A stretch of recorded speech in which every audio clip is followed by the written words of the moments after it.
زمین سے سبزار پھل اگائے ہیں تو وہ بھی تیرے لیے. جب سارا کچھ تیرے لیے بنایا تو بھی تو عبادت کرنا اپنے رب کی.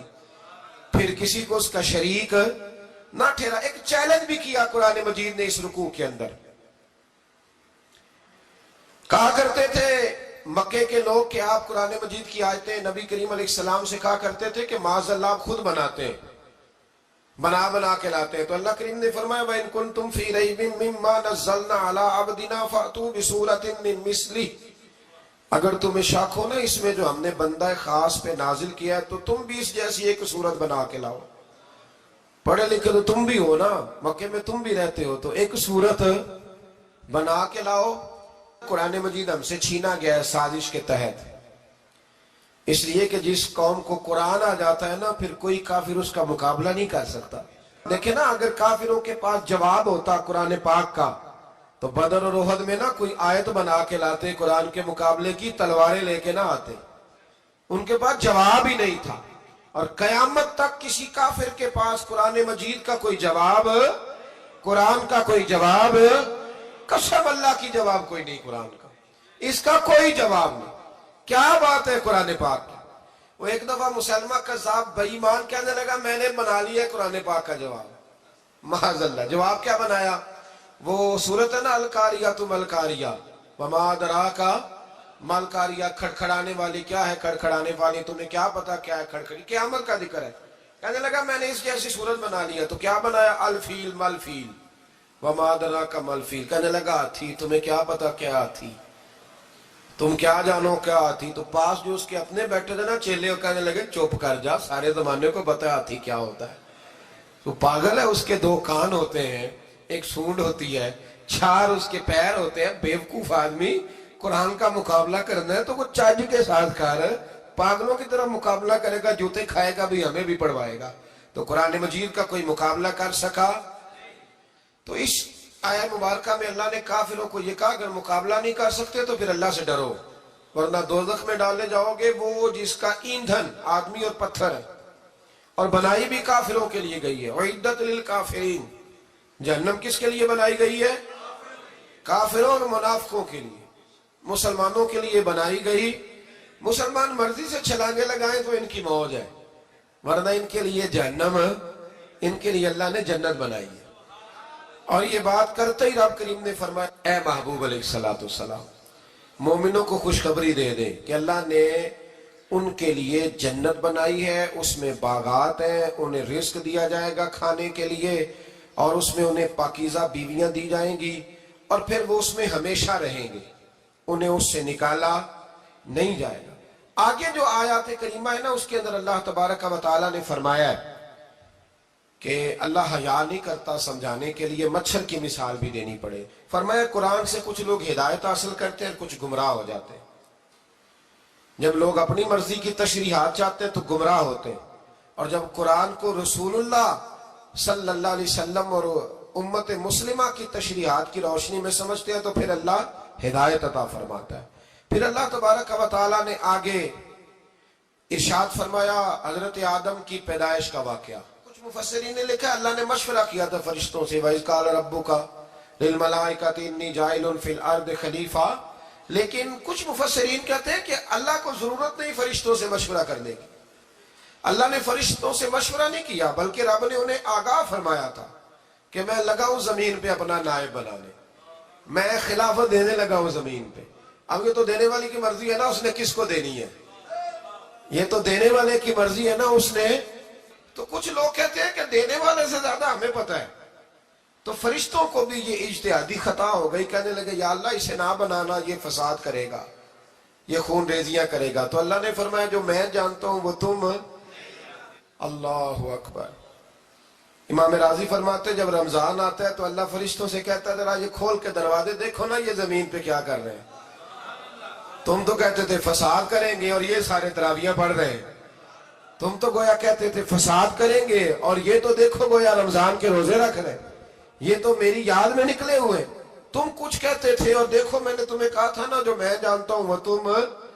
اللہ نے پھر حضرت آدم علیہ السلام کو تمام زمانے کے علوم عطا کیے, علم سکھا لیا. تو فرشتوں سے کہا تم بھی ان چیزوں کے نام بتاؤ, تو وہ بتا سکے نہیں، اللہ نے فرمایا اب اس طرح کرو، آدم کو سجدہ کرو۔ سب نے سجدہ کیا سوائے، وہ کہنے لگا یا اللہ صرف تجھے ہی کرنا ہے۔ کرنا بھی صرف اللہ کو چاہیے، پر رب کے آگے بھی جھکنا چاہیے، اور جس کے سامنے رب جھکائے نا وہاں بھی۔ اور یہ جو عاجزی ہے نا، یہ جو جھکنا ہے، یہ علم کے آگے ہے۔ ہماری مصیبت یہ ہے کہ ہم علم کے آگے بھی گردن جھکانے کو تیار نہیں ہوتے، وہاں بھی ہم خود عالم فاضل بن جاتے ہیں۔ تو فرمایا کہ سب سے کہا سجدہ کرو، سب نے سجدہ کیا سوائے ابلیس کے۔ تو پھر ہوا کیا، وَكَانَ مِنَ الْكَافِرِينَ، وہ کافروں میں سے ہو گیا۔ پھر اللہ نے حضرت آدم کو اور جناب حوا کو نا مقام دے دیا جنت میں رہنے کے لیے، اور کہا سارا کچھ کھانا، درخت کے قریب نہ جانا۔ ابھی آپ کسی سے کہہ دیں تھوڑا سا کہ پیچھے نہ دیکھنا، یعنی اگر میری سمجھنے ادب کی وجہ سے کوئی 1.5-2 منٹ یا 6 منٹ نہیں بھی نہ دیکھے گا تو سوچے گا ضرور کہ پتہ نہیں اب پیچھے کیا ہے، مصیبت کیا ہے۔ یعنی آپ کہہ کے دیکھ لیں کسی کو، پیچھے نہ دیکھنا، فطرت ہے نا انسان کی، وہ جستجو کرتا ہے، کہا اس درخت کے پاس نہ جانا۔ تو حضرت حوا سلام اللہ علیہ کہتے ہیں دل میں خیال رہتا تھا کہ آخر ہے کیا درخت کے پاس۔ یہی انسان کا عقیدہ توحید ہے کہ جہاں سے رب منع کر دے وہاں وہ منع ہو جائے، اور یہ ان کی خطا نہیں تھی، یہ اللہ کی حکمت تھی، چونکہ رب نے تو پہلے کہہ دیا تھا بنایا ہی زمین کے لیے، تو یہ تو سارا کچھ ہونا تھا تو زمین پہ آنا تھا نا۔ تو حضرت حوا اور جناب آدم کے پاس شیطان آیا، اب اس کو نکال تو دیا تھا پر ابھی اس کا جنت میں آنا جانا بند نہیں ہوا تھا، یہ بھی اللہ کی حکمت تھی۔ تو وہ کہنے لگا تمہیں پتہ ہے بعد میں مر جاؤ گے؟ تو حضرت حوا کہنے لگی کیا موت بھی آئے گی؟ کہاں، اس کی تکلیف بھی بڑی ہوگی، تو پھر بچیں گے کیسے؟ تو کہنے لگے پھل کھا لو اس درخت کا۔ تو بچنے کے لیے پھل کھایا تھا، جس طرح لوگ آج بہت سارے کام بچنے کے لیے کرتے ہیں پر بچ سکتے، بچنے کے لیے پھل کھایا تو اللہ نے فرمایا زمین پہ چلے جاؤ۔ تو حضرت آدم زمین پہ آئے، پھر کئی 100 سال روتے رہے۔ فَتَلَقَّى آدَمُ مِن رَبِّهِ کَلِمَاتٍ، تو پھر اللہ نے خود ہی جناب آدم کو کچھ کلمے سکھائے۔ علامہ اسماعیل حقی فرماتے ہیں وہ کلمے یہ تھے کہ حضرت آدم نے میرے نبی کا وسیلہ پیش کیا، اللہ کریم نے جناب آدم کی دعا کو مقبول فرما لیا۔ پھر آگے بنی اسرائیل کا ذکر آ جاتا ہے۔ اللہ تعالیٰ نے بنی اسرائیل، آج آپ اسی قوم کو یہودی کہتے ہیں، ان کو اللہ نے اس زمانے میں فضیلت عطا کی تھی بہت زیادہ۔ تو عرب کے اندر جب نبی پاک علیہ السلام نے اعلان نبوت کیا تو کچھ لوگوں نے یہ کہہ دیا کہ اگر یہ یہودی کلمہ پڑھ لیں گے تو ہم بھی پڑھ لیں گے۔ تو پھر اللہ نے انہیں یاد کرایا کہ تم اصل میں کیا ہو، تمہیں کلمہ پڑھنا چاہیے۔ تو اہل یہود کا تذکرہ کرتے کرتے رب کریم نے ایک بات یہ بھی ارشاد فرمائی کہ تم لوگوں کو تو کہتے رہے ہو کہ وہ نبی آنے والے ہیں، وہ نبی آنے والے ہیں، اور جب آ گئے ہیں تو ماننے کو تیار نہیں ہو۔ تو فرمایا تأمرون الناس بالبر وَتَنْسَوْنَ أَنفُسَكُمْ وَأَنْتُمْ تَتْلُونَ الْكِتَابَ، لوگوں کو بھلائی کا حکم دیتے ہو اور اپنے آپ کو بھول جاتے ہو۔ أَفَلَا تَعْقِلُونَ، تمہیں عقل نہیں؟ پھر اللہ نے انہیں یہ بھی یاد کرایا کہ یاد کرو وہ زمانہ کہ جب فرعون نے خواب دیکھ لیا تھا کہ کوئی بچہ اس کی سلطنت کو تباہ کرے گا، تو پھر اس نے تمہارے بچوں کو ذبح کرانا شروع کیا اور تمہاری بیٹیوں کو چھوڑتا تھا۔ فرمایا یہ بھی تو تم نے دیکھا، میں نے تمہیں پھر تم سے کہا جہاد کرو قوم عمالقہ کے خلاف، تو مقام طیہ میں جا کے یہ لوگ کہنے لگے ہم سے جہاد نہیں ہوتا۔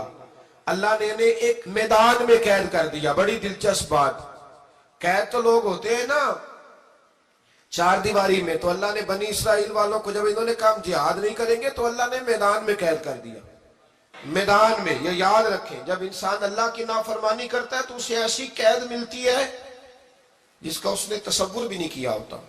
ایک میدان ہے مقام طیہ، قید ہو گئے، سارا دن سفر کرتے تھے، سارا دن، تو رات کو تھک کے سوتے تھے، صبح اٹھتے تھے نا جب، تو وہیں ہوتے تھے جہاں کل صبح چلے تھے۔ تو رب جب کسی کو قیدی بناتے ہیں تو اسے زنجیروں کی، سلاخوں کی ضرورت ہے۔ دعا فرمائیں اللہ تبارک و تعالی غموں سے نجات عطا فرمائے، یہ دعا فرمائیں۔ ایسی قید دیتا ہے کہ جس سے پھر چھٹکارا ہو سکتا۔ تو بنی اسرائیل کا بہت زیادہ تذکرہ اس بارے میں اللہ تبارک و تعالی نے پھر بیان کیا، اور پھر کہا کہ انہیں جو حکم دیا جاتا تھا یہ اس کی سرتابی کرتے تھے، پھر اللہ نے ان پر ذلت نازل کر دی اور یہ ہمیشہ اس کا شکار رہے۔ قوم سبت کا ذکر فرمایا اللہ نے، ہفتے والے دن کچھ لوگ نافرمانی کرتے، ہمارے بھی ہیلے مانے ہیں نا آج کل کاروبار میں، تو اسی